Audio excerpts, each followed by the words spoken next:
töltsér. Viccen kívül gondolom.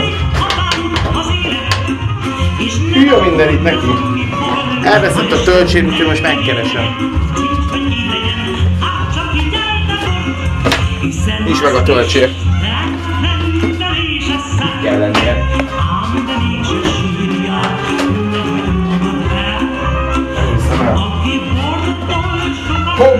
Megvan. Akkor itt van a töltsér, ez egy teljesen klasszikus bortöltéshez, vagy akármilyen is jó. És akkor mutatom a videókat, hogy a bortöltés tutoriál lesz itt most.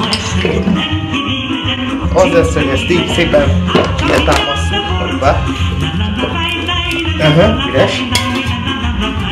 Ebben van az anyag, gyerekek. Ezt ide rakjuk. Vigyázni kell, hogy csük. Meg a ruhánkra is kell vigyázni közben. És ez most egy stabil támasztásos technika lábbal, hogy így mehet is bele. Óvatosan, mert ez a 1,5 literes üveg nagyon hamar feltelik.